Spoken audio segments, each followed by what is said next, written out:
Si e pat ju këtë marrëveshje dhe pyetja e menjëhershme që rrjedh, përse Maqedonia e Veriut nuk është e angazhuar në një marrëveshje të tillë, sepse fjala aleancë është e madhe dhe nuk po përdoret, pavarësisht se nënkuptohet. Për skaj asaj që tha profesor Ramabaja, unë mendoj se kjo aleancë në trekëndshin Prishtinë, Tiranë, Zagreb është edhe kundërpërgjigje ndaj armatimit të fundit të Serbisë dhe po ta shikojmë në kontekstin e zhvillimeve në Evropë, të luftës në Ukrainë dhe pozicionimit në radhë të parë të Beogradit zyrtar, atëherë kjo është një përgjigje, do thosha, domethënëse e Tiranës, e Prishtinës, e Zagrebit. Franco, mos harrojmë se nacionalistët serbë kanë një fjalë të urtë të tyre, e cila në serbisht e thotë ubi Hrvata da shqiptar nema brata. Vrite kroatin që shqiptarit mos ketë vëlla. Se këndemi kujtoj se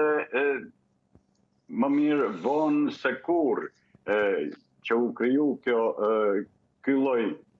bashkëpunimi mes tre vendeve mike, ndërkohë që Shkupi zyrtar as deri më tani nuk ka bërë ndonjë prononcim se a ka qenë i ftuar apo jo, apo ka ndërmend të bashkohet apo jo. Dhe në mungesë të kësaj përgjigje shumë vëzhguese në Shkup janë të prirur se Shkupi zyrtar në rastin konkret më shumë është në anën e Beogradit se sa të Prishtinës, Tiranës apo Zagrebit. Seladin, përse është kjo ndjesi, mbi çfarë baze mbështeten studiuesit dhe vëzhguesit e shumt të kualifikuar dhe jo vetëm shqiptar, por edhe maqedonas, të cilët nënvizojnë që Shkupi zyrtar sikur po tenton ndonse vend antar i NATO-s të afrohet më shumë me linjën mes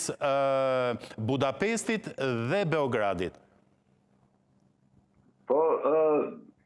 Kjo është katundi që duket kalauz nuk do, po t'i marrim kontaktet e shpeshta të nivelit të lartë mes Maqedonisë së Veriut dhe Serbisë, po të marrim parasysh edhe një mbledhje të përbashkët të qeverisë Maqedonisë së Veriut dhe asaj të Hungarisë, që çuditërisht ministrat shqiptar në kabinetin e qeverisës nuk asistuan në mbledhjen në Budapest. Kjo ashiqare flet për një pozicionim pro Beogradit më shumë se sa këtyre tre vendeve të sipërpërmendura. Mos harrojmë, Franco, se javë më parë, muaj më parë në Shkup erdhi edhe lideri i serbëve të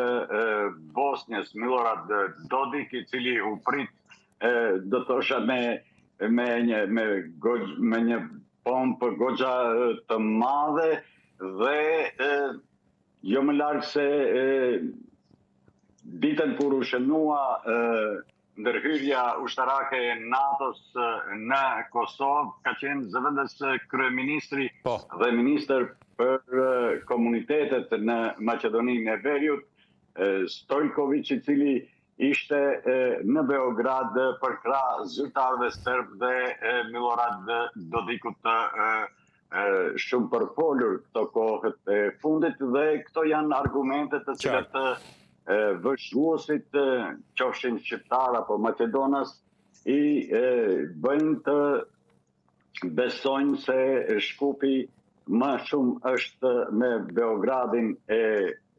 Budapestin se sa me Prishtinën apo Sofjen.